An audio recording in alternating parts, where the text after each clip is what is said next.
우리 지난주에는 마가복음 5장 마지막 부분 두 가지 사건을 연결해서 말씀을 드렸었죠. 12해 동안 혈루병을 앓던 여인, 그리고 12살 된 야이로의 딸을 고친 그 사건, 12제자. 그것은 12제자를 향한, 교회를 향한 하나님의 비전과 생각이었다고 말씀을 드렸고, 자, 6장으로 넘어오게 되면 너무나 익숙한 말씀이죠. 주님이 제자들과 함께 고향이라고 하면 예수님이 태어나신 곳이 어디죠? 베들레헴인데, 그러면 예수님의 고향은 베들레헴이지만 육신의 아버지이고 특별히 난 곳은 베들레헴이지만 성경에 의해서 베들레헴에서 태어나시지만 자란 곳은 육신의 아버지의 고향인 나사렛이라는 곳에서 자라시게 됩니다. 나사렛, 이름의 뜻이 어떤 단어랑 거의 흡사하고 같은데요. 나사렛, 나지르라는 단어거든요. 나사렛이란 동네 이름이 나지르라는 동네 이름이에요. 그럼 나지르가 무슨 뜻이냐면 나시린이란 뜻이에요. 그러니까 무슨 말인지 아시겠죠? 나시린, 구별된 자 아시죠? 나시린은 어떤 사람이었습니까? 원래 삼손이 나시린으로 여김 받았었죠. 삭도를 대지 말고 포도주를 마시지 말 것. 그 나시린들은 항상 구별된 자손이었는데, 나지르, 그 나사렛이란 동네가 바로 나지르에서 온 이름입니다. 자, 지도를 한번 보여주실까요? 최 목사님은 맨날 지도를 보여주시는데 우리가 이제 성경에 있는 지명이나 사람 이름, 사람 이름도 헷갈리지만 지명도 헷갈리시죠? 나사렛이 어디에 있어요? 거기 있죠. 하나만 넘겨주세요. 예, 이 부분에 있습니다. 넘기시면 바로 표시가 되죠. 우리가 갈릴리 호수, 갈릴리 바다라고 써 있는 갈릴리 바다, 맨 위에 보면 갈릴리 호수를 기점으로 위에 가버나움. 그러니까 1장부터 5장까지의 주된 배경은 실상 마가복음 1장부터 5장까지는 가버나움이었고, 우리가 지지난주에 거라사, 그 이방 땅이거든요. 저 동쪽은 이방 땅에 나갔다가 다시 돌아오시고, 이제 가버나움에서 빨간 표로 쭉 내려서 나사렛이란 곳으로 가십니다. 차로 가면 15분 정도밖에 걸리지 않습니다. 굉장히 가까운 거리에 있습니다. 걸어서 가도 2시간 정도면 간다고 합니다. 그러니 2시간에서 3시간 그 정도라고 하니 그렇게 멀리 떨어져 있는 곳은 아닙니다. 나사렛이라는 곳인데 산 중턱에 있습니다. 나사렛이라는 곳은 성지순례를 가면 꼭 들르게 되어 있습니다. 어딜 가냐면 예수님이 태어나신 곳이 아니라 천사들로부터 수태고지, 즉 마리아에게 예수를 잉태할 것이다라는 그 수태고지를 들은 그 기념교회가 있는 나사렛 기념교회를 가게 되는데, 저는 그게 우리에게 어떤 의미가 있는지 그건 또 나중에 또 말씀드리겠지만, 나사렛이란 곳에서는 특별히 예수님께서 죄송하지만 환영받지 못했어요. 아시죠? 여러분 더 잘 아시잖아요. 환영받지 못하시는데 오늘 본문도 실상은 읽었지만 환영받지 못하는 이야기예요. 그러면 왜 환영받지 못하는 이 동네에 여러분들이 지금 오늘 예수님이 고향으로 돌아가셨는데 도양으로 가셨는데 환영받지 못했다, 이 스토리는 제가 볼 때는 거의 다 아실 것 같거든요. 그 얘기가 우리에게 어떤 의미가 있는가, 이 얘기를 하려는 게 아닙니다. 이 지금 예수님이 나사렛 자신의 고향으로 가는 사건은 마가복음 6장의 이 사건은 앞에 3장과 6장, 즉 한 번 가셨다가 또 가시는 거예요. 두 번째 방문이에요. 그 부분을 한번 볼까요? 넘겨주세요. 이미 예수님은 한 번 갔다 오셨어요. 21절 22절 저하고 교독하겠습니다. 21절은 제가 먼저 봉독합니다. 예수의 친족들이 듣고 그를 붙들러 나오니 이는 그가 미쳤다 함일러라. 예루살렘에서 내려온 서기관들은 그가 바울세불이 집혔다 하며 또 귀신의 왕을 힘입어 귀신을 쫓아낸다 하니, 네, 이미 예수님은 제자들을 불러 모으는 그런 상황 속에서 제자들과 같이 가는 게 아니라 이때는 막 제자들을 불러 모을 때거든요. 그때 주님이 나사렛에서 3장에 한번 방문하십니다. 거기서도 많은 기사와 이적을 펼치시는데, 그때 그 친족들, 예수님의 친척들과 또 예수님을 계속 감시하는 세력들이 있잖아요. 그 바리새인들과 서기관들이 예수님이 무슨 일을 벌이는가 감시하는 그 세력들이 나타나서 귀신의 힘으로 이러한 일을 한다라고 예수님을 모함합니다. 그리고 넘겨주시죠. 34절 35절에 주님이 그 말씀을 하시는데요. 저것도 교독하겠습니다. 둘러앉은 자들을 보시며 이르시되 내 어머니와 내 동생들을 보라. 누구든지 하나님의 뜻대로 행하는 자가 내 형제요 자매요 어머니이니라. 제가 이 3장 말씀을 드릴 때 이 본문을 설명을 드렸을 텐데 많이 잊어먹었을 것으로 사료가 되기 때문에 이 이야기는 뭐냐면 예수님의 이제 친어머니와 이렇게 동생들이 이렇게 왔죠. 그때 예수님이 뭐라고 얘기하시냐면 그들이 내 어머니와 내 형제가 아니라 지금 나와 함께 이렇게 둘러앉아 예배하고 교제하고 함께 나누는 이들이 내 어머니요 동생들을 보라. 누구든지 하나님의 뜻대로 행하는 자가 내 형제요 자매요 어머니이니라. 이게 함께 교제하고 나누는 지금 이 소위 말해서 교회 공동체 안에 있는 이들이 내 형제고 자매고 어머니다라고 말씀하시면서 교회 공동체가 이러한 원리, 즉 가족 공동체로서 모여야 할 것을 주님께서 암시하십니다. 그러면 밖에 있는 그 어머니는 어머니가 아니고 동생들이 아니냐? 그 얘기가 아니라고요. 이해하시죠? 우선순위의 문제라고 말씀드렸죠. 앞으로 예수님의 제자 공동체를 통해서 이 땅에 올 그 교회의 원형은 바로 가족 공동체가 되어야 된다라는 것을 이 3장 34절과 35절을 통해서 말씀하시고 암시하는 구절이다라고 제가 말씀을 드렸습니다. 그러니까 1차로 방문했을 때 그 동네 또 친척들과 가족들과 동네 사람들로부터 환영을 받았습니까? 못 받았습니까? 정확하게 못 받았어요. 못 받았는데 자 다시 6장으로 넘어오시죠. 6장으로 넘어오시면 넘겨주세요. 한번 1절 말씀 같이 읽겠습니다. 시작. 예수께서 거기를 떠나사 고향으로 가시니 제자들도 따르니라. 네, 6장 1절의 말씀은 거기를 떠나신대요. 어딜 떠나냐면 1장부터 5장까지 가장 많이 사역을 했던 가버나움을 떠나시는 거예요. 가버나움을 떠나셔서 고향인 나사렛으로 가시는데 제자들도 따르니라. 그러니까 1차 방문 때는 제자들이 없었는데 2차 방문 때는 제자들과 함께 갑니다. 그러면 오늘 저와 여러분이 한번 고민해보고 생각해봐야 될 문제가 뭐냐면 바로 이거예요. 왜 1차 방문 때는 주님이 혼자 가셨는데 2차 방문 때는 제자들을 끌고 가는가? 분명히 1차에 가서 환영받지 못했는데 그러면 2차에 가면 환영을 받을까요? 분명히 아무리 봐도 환영을 못 받으실 텐데 왜 제자들을 데리고 가시는가? 이 부분에 여러분들이 한번 초점을 맞추어서 오늘 말씀을 한번 들어보시기 바랍니다. 제자들을 데려가는 이유가 뭘까? 넘기시죠. 2절 말씀 한번 같이 읽겠습니다. 시작. 되어 회당에서 가르치시니 많은 사람이 듣고 놀라 이르되 이 사람이 어디서 이런 것을 얻었느냐? 이 사람이 받은 지혜와 그 손으로 이루어지는 이런 권능이 어찌 됨이냐? 2절 말씀 띄워놔 주세요.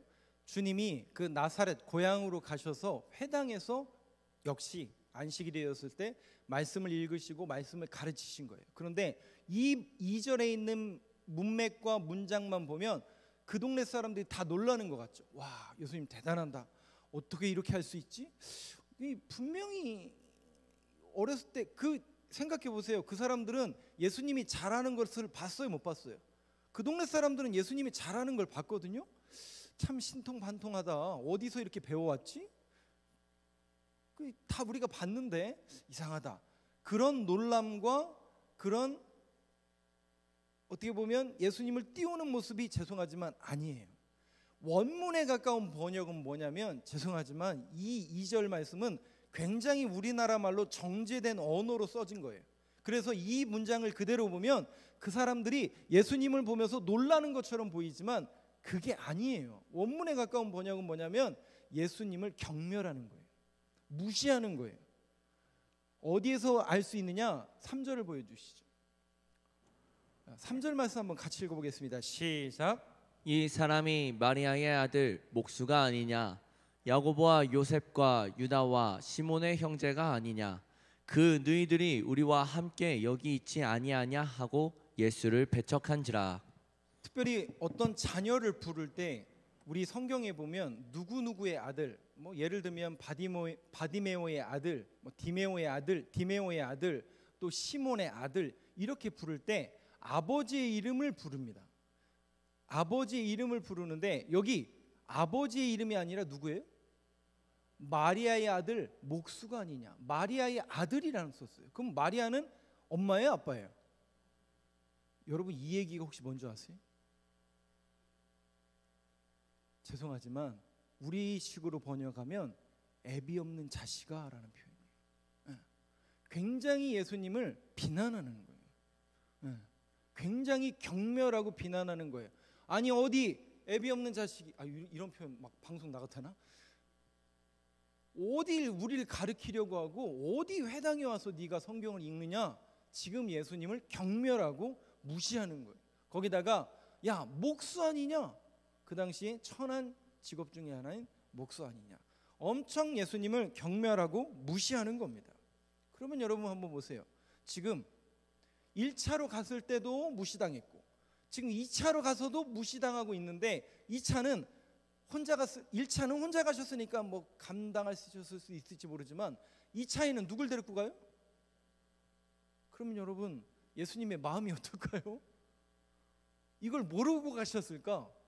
예수님이 왜 제자들에게 자신이 무시당하고 이렇게 경멸당하는 모습을, 소위 말해서 뭐 안 나와요? 자세 안 나오잖아요. 우리식으로 말하면 권위도 안 세고 자세도 안 나오고 뭔가 소위 말해서 있어 보이지가 않잖아요. 전혀 있어 보이는 모습이 아니란 말이죠. 스승으로서의 모습이 아니라고요. 근데 왜 제자들을 끌고 가셨냐는 거죠. 조금 더 볼게요. 목수가 아니냐? 야고보와 요셉과 유다와 시몬의 형제. 그러니까 야고보, 요셉, 유다, 시몬 이 다 누구예요? 육신의 동생을 말하는 거죠. 그 다음에 여동생들도 아마도 있었던 것 같아요. 이름은 이제 성경에 기록되어 있지는 않죠. 그래서 여기에 등장하는 야고보, 요셉, 유다, 시몬은 나중에 이름이 기록됐다라는 것은 무엇을 의미해요? 네, 예수님을 떠났다는 얘기예요? 나중에 들어왔다는 얘기예요? 교회 안으로. 나중에 교회 안으로 들어왔다는 거죠. 그래서 나중에 마태복음, 마가복음은 기독교인들이 읽는 책이잖아요. 성경이잖아요. 그러니까 이 야고보가 예전에는 예수님을 배척했고 예수님을 떠났는데 부활하신 이후에 주님을 만나고 이 야고보가 예수님을 믿게 되었구나. 요셉이, 유다가, 시몬이, 예수님의 육신의 자녀들도 예수님을 따르고 예수님을 믿게 됐구나 라는 것을 어떻게 보면 상징적으로 또 믿지 못하는 이들에게 설명하기 위해서 이렇게 또 성경의 이름을 기록한 걸 볼 수 있습니다.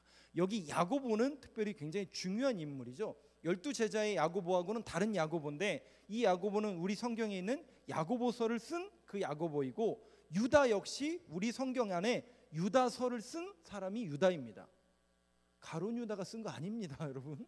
유다서 요한계시록 앞에 있잖아요. 유다서 그 한 장으로밖에 안 돼 있는 그 성경도 예수님의 육신의 동생이 쓴 겁니다. 그 정도만 아시면 될 것 같고 그 밑에 줄을 보면 너희들이 우리와 함께 여기 있지 아니하냐 하고 예수를 어떻게 해요? 예수를 어떻게 해요?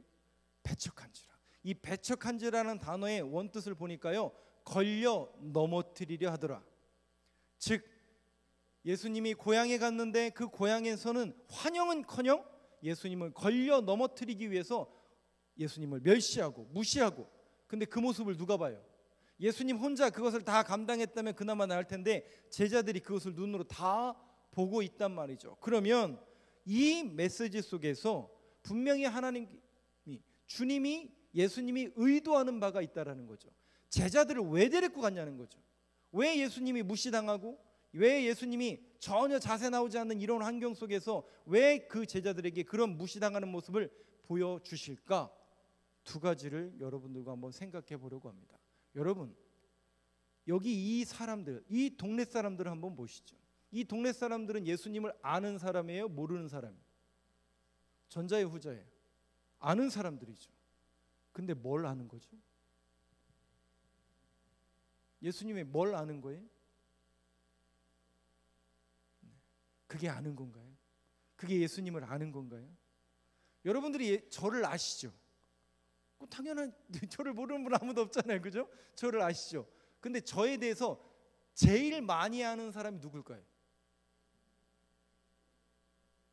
우리 장로님이 저에 대해서 제일 많이 알면 그게 맞는 얘기야, 안 맞는 얘기예요? 맞을 수도 있지. 원리 원칙으로 따지면 저희 아내가 제일 많이 알아야 되는 거잖아요. 그러니까 여러분, 우리가 안다고 하는 이 알에 대한 부분을 한번 우리가 고민해 보시죠. 자, 이 예수님과 함께 자란 그 동네 사람들은 예수님을 아는 사람들이에요. 근데 그 알미 진짜 아는 거냐고요. 조금 더 리얼하게 말씀드려요. 우리가 신앙생활을 이렇게 오래 했지만 예수님을 아세요? 얼마나 아시는데요? 그 알미, 예수님을 아는 그 알미 어느 측면에 있냐는 거죠. 과연 이 동네 사람들과 같은 모습인가? 예수님의 제자들과 같은 모습인가? 우리는 이 부분에 있어서 한번 고민을 해봐야 된다는 거죠. 조금 더 리얼하게 말씀드릴게요. 신앙생활을 오래 했지만, 우리가 성경을 많이 알고 예수님에 대해서 많이 안다라고 자부했지만, 과연 오늘 내가 예수님에 대해서 얼마나 많이 알고 있을까? 저도 나름대로 성경 공부 열심히 하려고 노력하고 성경 읽고 연구하고, 저는 성경 공부하는 것 자체를 좋아해요, 개인적으로. 그래서 제 자신감이 있어요. 교만함이죠. 그래서 예수님에 대한 그 말씀을 늘 가까이 하면서 이것을 이렇게 전하려고 이렇게 준비하고 있습니다. 근데 제가 깜짝깜짝 놀라는 게 뭔지 아세요? 전혀 성경에 대해서 문외한인 분이신데, 그분을 만날 때마다 어떤 분은요, 너무 예수님에 대해서 저보다 많이 알고 계세요. 본인은 성경적인 지식도 없고 성경을 읽어본 적도 별로 없는데 저보다 많이 안다라는 것이 느껴지는 경우가 있어요. 그게 여러분 뭘까요? 여러분, 그게 뭘까요? 여러분, 예수님을 얼마나 많이 아시죠? 그 안다라는 그런 의미 속에서 제가 깜짝깜짝 놀라는 게 뭐냐면, 저는 성경을 통해서 공부하고 목사로서 성경을 읽고 가르친다라고 자부하고 있지만, 과연 내가 아는 예수님을 내가 얼마나 친밀하게 예수님을 알고 있는가에 대한 질문 앞에 제가 아무 말도 못하겠더라고요. 한 분을 만났는데요, 본인은 성경도 잘 모르고 신앙생활도 그렇게 짧은데 하나님과 주님과 굉장히 밀착되어 있는 게 느껴져요. 조금 더 말씀드리면 친밀하다는 게 느껴져요. 그래서 그분은 입만 나오면 예수님, 주님, 그냥 모든 사고방식과 이 모든 삶의 패턴이 그 주님과 가까이 되어 있는 모습을 보면서 제가 어떻게 했을까요? 야, 목사보다 낫구나. 그런 얘기가 나올까요, 안 나올까요? 저도 모르게 나오는 거예요. 그래서 제가 머리를 딱 맞은 것 같더라니까요. 그분을 뵙고 이게 도대체 뭘까? 오늘 이 대목이 정확하게 그런 대목인 것 같아요. 우리가 신앙생활하면서 예수님을 안다라고 자부하고 성경 공부를 하고 예배를 드리고 새벽 기도를 드리고 하나님 앞에 열심히 기도한다고 하지만, 과연 하나님과의 그 친밀함, 또 하나님과의 그 알미 어떤 모습인지를 우리가 다시 한번 점검해 볼 수 있는 저와 여러분이 되길 간절히 소망합니다. 이것은 비단 저만의 문제가 아니라 여러분들에게도 동일하게 적용되어야 되는 질문이에요. 옆에 분하고 이렇게 보면서 그거 아닙니다. 여러분 스스로 한번 점검해 보세요. 내가 지금 예수님에 대해서 얼마나 알고 있는가? 내가 지금 예수님과 얼마나 친밀한가에 대해서 여러분 한번 스스로 점검해 볼 수 있는 시간이 되길 간절히 소망합니다. 말씀 한번 또 넘겨주시죠. 이 대목에서 마태복음에 나오는 그 똑같은 본문인데, 마태복음에서는 이렇게 이야기하는데요, 이 부분 저하고 교독해 보겠습니다. 예수를 배척한지라 예수께서 그들에게 말씀하시되 선지자가 자기 고향과 자기 집 외에서는 존경을 받지 않음이 없느니라 하시고, 그들이 믿지 않음으로 말미암아 거기서 많은 능력을 행하지 아니하시니라. 결국 예수님은 그 고향에서 결론적으로 많은 기적을 행하지 않고 그냥 떠나세요. 부분적으로 기적을 드러내시고 고향을 아예 떠나버리세요. 이 떠난다라는 이 부분에 있어서 어떤 한 설교가는 이렇게 얘기하더라고요. 익숙한 것으로부터 결별을 선언하다. 다시요. 익숙한 것으로부터 결별을 선언하다. 여러분 어떻습니까? 우리의 신앙의 패턴 속에서 익숙한 신앙의 패턴이 있죠. 여러분들은 없으세요? 저는 너무 많아요. 너무나 익숙해요. 이거 안 하면 큰일 날 것 같고 저거 안 하면 큰일 날 것 같은 그 신앙의 패턴들이 있다고요. 그런데 여러분 한번 곰곰이 생각해 보세요. 그게 예수님을 아는 것보다 더 중요합니까? 그게 예수님하고 친밀해지고 하나님의 말씀을 아는 것보다 더 중요합니까? 라고 여러분들이 한번 되새겨보고 질문해 보시면 여러분 스스로 답을 얻을 수 있게 될 겁니다. 익숙한 신앙의 패턴, 이제는 우리가 그 신앙의 패턴이 아니라 정말 예수님을 제대로 만났는가, 제대로 알고 있는가, 예수님에 대해서 성경적인 지식과 하나님을 아는 그 충만함이 우리 안에 있는가, 이것을 늘 숙지하고 되새김질하고 그것에 대해서 늘 상고할 수 있는 저와 여러분이 되길 간절히 소망합니다. 특별히 제가 나름대로 좋아하는 성경 구절이 하나 있는데 요 구절이에요. 한번 넘겨주세요. 예레미야가 3장 23절 말씀인데요. 한번 같이 한번 읽겠습니다. 시작. 새로우니 주의 성실하심이 크시도소이다. 이 문장이 어떤 문장이냐면 여러분들 익숙한 그 문장이지만 실상은 주님의 은혜가 아침마다 새로우니, 이것들이라는 것은 주님의 은혜예요. 근데 그 주님의 은혜가 어떻다고요? 아침마다 새롭다라는 거예요. 여러분, 하나님의 교회를 또 신앙생활하는 우리를 방해하는 저 원수의 불화살들 가운데는요, 우리의 은혜를 건드리는 부분들이 반드시 있어요. 여러분, 익숙한 패턴, 익숙한 것에서 이제는 여러분들이 나오셔야 돼요. 그래서 새로운 은혜를 구하시라고요. 날마다 새로운 은혜를 우리는 구해야만 합니다. 예전 것으로는 이제는 어느 정도 한계를 드러낼 수 있어요. 그런 신앙의 패턴들 누구도 아냐면 하나님을 대적하는 세력들도 다 알아요. 이단들도 여러분 신앙의 패턴 다 압니다. 그렇다면 이제 우리에게 필요한 것은 아침마다 새로우니, 뭐가요? 주님의 은혜가 아침마다 새로우니 주의 성실하심이 크시도소이다.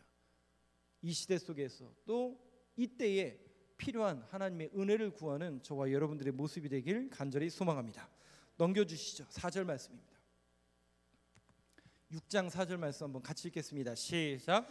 예수께서 그들에게 이르시되 선지자가 자기 고향과 자기 친척과 자기 집 외에서는 존경을 받지 못함이 없느니라 하시며. 네, 이 말씀 한번 띄워놔 주세요. 이 말씀을 잘 보시면 결국 이 얘기는 뭐예요? 선지자가 자기 집 빼고는, 또 자기 고향 빼고는 다 존경과 환영을 받을 수 있지만, 이 얘기는 역설적으로 무엇을 얘기하냐면 가장 가까운 이웃들에게, 그러니까 내 주변에 있는 이들에게 뭘 당할 수 있다라는 얘기예요. 배척당할 수 있다라는 거죠.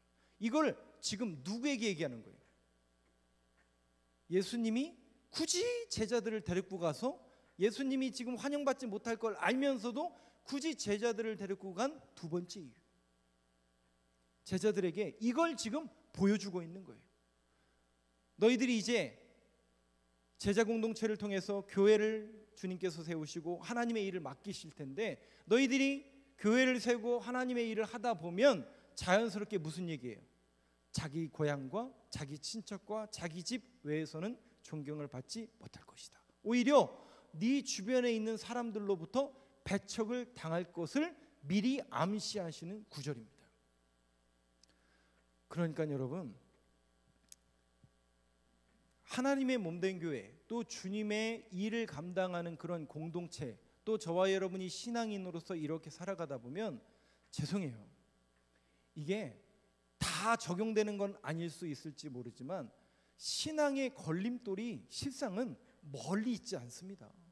엄청나게 우리를 박해하고, 여러분 대한민국에 지금 2023년을 살아가는 우리 기독교인만큼 얼마나 자유롭게 신앙생활할 수 있는 이런 공동체가 어디 있습니까?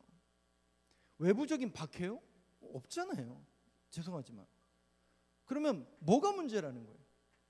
뭐가 문제예요, 여러분? 그 문제를 한번 곰곰이 되짚어보고 그 속살을 드러내보면 대부분 우리 주변의 문제예요. 또 내 주변에 가까이 있는 사람들의 문제입니다. 죄송해요. 제가 이제 유튜브를 통해서 제 친구들도 혹시 보고 있을지 모르는데 제가 제 친구들하고 손절을 했잖아요. 그 친구들은 그렇게 생각을 할 거예요.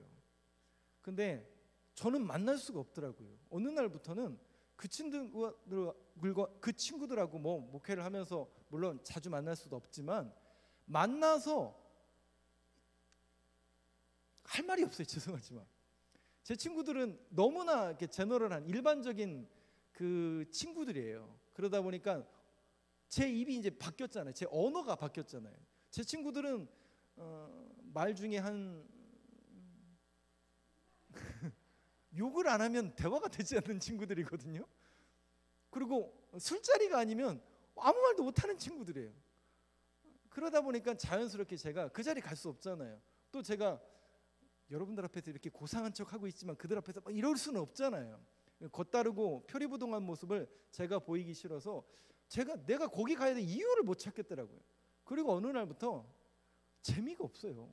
거기 있어야 될 이유를 못 찾고 재미가 없으니까 자연스럽게 손절이 된 겁니다. 명절 때만 가끔 연락하는 그런 사이가 됐는데 실상은 제가 우리 송 목사님도 있고 조혜진 전도사님도 있고 우리 교육자들한테 그런 말을 자주 합니다. 우리가 교육자로서 또 주의 일을 걸어가는 사람으로서 우리에게 가장 방해가 되는 것은 어쩌면 우리 주변에 있는 그들일 수도 있다라는 이야기를 합니다. 이것은 제가 이거를 직접 체득해서 알았을까요? 누군가가 저한테 얘기를 해줘서 알았을까요? 다예요. 다예요. 저도 처음에는 그게 이해가 안 됐어요. 왜 그들과 끊어야지? 하나님은 다 그들과 어울리라고 그랬는데 잘 지내라고 했는데 왜 그렇게 해야 되지? 송 목사님이 항상 저한테 그렇게 얘기하시거든요. 저분도 이렇게 고개가 갸우뚱하거든요. 근데 어느 날 그게 그렇게 되더라고요. 그래서 조금 외로울 수도 있어요. 고독할 수도 있어요. 근데 여러분 교회가 있잖아요. 성도가 있고 교회가 있기 때문에 다른 데서 그런 걸 채우려고 노력하지 않고 어떻게 해서든지 성도님들과 같이 교제하고 또 교회를 세워가는 일 이것만 생각하니까 뭐 그것에 대해서 더 이상 제가 굳이 왈가불가할 필요도 없고 거기에 연연할 필요가 없게 되더라고요. 물론 그것을 하느냐 안 하느냐 해야만 된다 안 해야 된다 머스트 해브 머스트가 아니라 그런 의미로 말씀드리는 게 아니라 우선순위를 딱 정하고 나니까 굳이 제가 거기에 기웃거릴 이유도 변명할 이유도 별로 없게 되더라고요. 이것은 제가 개인적인 자랑을 하려고 한 게 아니라 비단 많은 목사님들이 이미 저에게 전해 준 이야기인데 그때는 이해를 하지 못했어요. 근데 제가 그것을 몸소 경험하고 나니까 그래서 그분들이 그렇게 얘기했구나 라는 것을 제가 몸소 지금 깨닫고 있는 것을 여러분들에게 말씀을 드리는 겁니다. 어려울 수 있습니다. 감당하기가 너무나 어려울 수 있습니다. 그래서 주님은 미리 제자들에게 그 제자 공동체에게 이거를 보여주시는 거예요. 내용을 조금 더 볼게요. 보고 말씀을 드리겠습니다. 넘겨주시죠. 5절 말씀 넘기시고 6절 말씀 한번 보여주세요. 6절 7절 저하고 교독하겠습니다. 그들이 믿지 않음을 이상하게 여기셨더라. 이에 모든 촌에 두루 다니시며 가르치시더라. 12 제자를 부르사 둘씩 보내시며 더러운 귀신을 제어하는 권능을 주시고 네, 말씀 띄어놔 주세요. 제자들을 파송하시는 거예요. 그 제자들을 파송하시기 직전에 뭘 보여주셨다고요? 고향에 가서 이웃들에게 친척들에게 환영받지 못하는 모습을 보여주신 거예요. 그리고 진정으로 너희들이 나에 대해서 어떻게 알고 있느냐를 물어보시고 두 번째 질문이 뭐였다고요? 이런 사람들이 즉 네 주변에 있는 사람들이 결국 너를 걸려 넘어지게 하고 그들로부터 배척당할 수 있다. 그런 공경과 어려움이 네 주변에 항상 도사리고 있다라는 것을 미리 암묵적으로 그림을 통해서 보여주신 거예요. 그러니까 현장 체험을 미리 주님께서 고향 나사렛에 가셔서 제자들에게 현장 체험을 해 보여주신 다음에 너희들이 그것을 마음에 준비를 하고 이제 뭐 하시는 거예요? 둘씩 짝지어서 파송하시는 거예요. 오늘 이 나사렛에 가신 예수님의 동기와 원인은 제자들을 끌고 가셨어요. 그리고 그 제자들에게 보여주시는 거예요. 너희들이 나에 대해서 얼마나 알고 있느냐, 나에 대해서 알고 있다라는 게 무엇을 알고 있느냐. 그 예수님의 자람을 알고 예수님과 같은 고향 사람들은 어느 누구도 주는 그리스도시요 살아계신 하나님의 아들입니다라고 고백하는 사람이 없었어요. 그런데 너희는 나를 누구라 부르냐? 그때 주님의 제자였던 그 제자 공동체가, 그것은 베드로만 얘기한 게 아니에요. 그 베드로는 제자 공동체의 대표예요. 그 제자 공동체가 뭐라고 얘기해요? 주는 그리스도시요 살아계신 하나님의 아들입니다. 달라요. 주님에 대해서 똑같은 주님인데 그 주님에 대해서 아는 알미 다르다고요. 오늘 저와 여러분은 예수님을 어떤 분으로 고백하고 계시죠? 여러분들은 예수님을 어떤 분으로 알고 계시죠? 그 고백을 새롭게 할 수 있는 시간이 되길 간절히 소망합니다. 또 한 가지 질문은 이거였죠. 너희들이 이제 둘씩 짝지어서 제자 공동체로서 사역을 할 텐데 그 사역을 하다 보면 오히려 가까운 사람들로부터 배척당할 수 있다. 오히려 너희들이 믿었던 그 사람들로부터 발등 찍힐 수 있다. 그러니 항상 뭐 하라는 거예요? 마음의 준비를 하고 주님 바라보면서 그 길을 묵묵히 걸어가라. 사도 바울이 사도행전에 보면요, 어디로 가냐면 예루살렘으로 가려고 그래요. 그랬더니 뭐라고 그래요? 제자들이, 바울의 제자들이 못 가게 말려요. 막 선지자는 예언을 하잖아요. 당신 거기 가면 반드시 죽게 되어 있습니다. 그래서 막 완전히 뜯어 말립니다. 근데 사도 바울이 어떻게 해요? 갑니까? 안 갑니까? 갑니까? 안 갑니까? 가죠. 가서 잡혀 죽나요? 잡혀 죽어요. 결론은 잡혀 죽어요. 근데 여러분, 잡히고 죽이는 과정까지를 사도행전 24, 25, 26, 27, 28장까지 쓰고 있어요. 여러분, 그게 무얼리 의미할까요?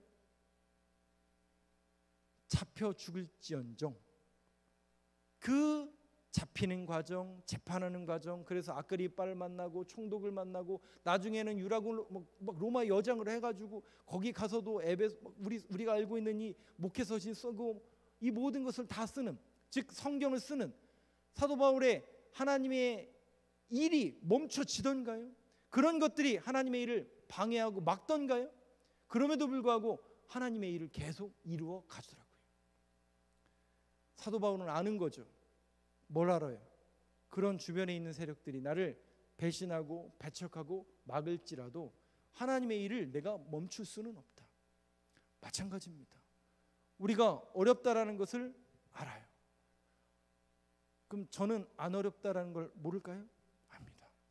우리 교회가 하나님의 일을 해야 되는데, 앞으로 우리 교회를 통해서 하나님의 거룩한 일을 해야 되는데 얼마나 많은 방해가 있을까? 또 얼마나 많은 눈물과 기도를 또 쌓아야 될까? 심히 걱정됩니다. 그러면 안 하면 되는 거인가요? 힘드니까 안 하면 되나요? 뭐 그럴 수도 있을지 모르겠습니다만은, 하나님의 몸된 교회를 위해서 하나님께서 세우셨다면 교회가 교회로서의 기능을 하지 못하면 그건 교회가 더 이상 아니겠죠. 저는 교회가 교회다워져야 되고 교회가 반드시 하나님의 일을 해야 된다라고 주장하며 여러분들과 함께 그 일을 행하길 간절히 소망합니다. 어려울 겁니다. 힘겨울 겁니다. 오히려 배척당할 수 있고 주변 사람들로부터 어려움을 많이 당할 수 있습니다. 그런데 여러분, 사도 바울이 묵묵히 그 길을 걸어갔던 것처럼 주여 오늘도 우리를 붙잡아 주시고 인도하여 주셔서 하나님의 일을 할 수 있도록, 그 어려움을 뚫고 지나갈 수 있도록 그러한 형통한 은혜와 결단과 믿음과 용기를 저희들에게 더하여 주시옵소서. 그런 믿음의 고백과 결단이 날마다 이루어지는 저와 여러분들의 신앙관, 그런 믿음의 고백이 되길 간절히 소망합니다.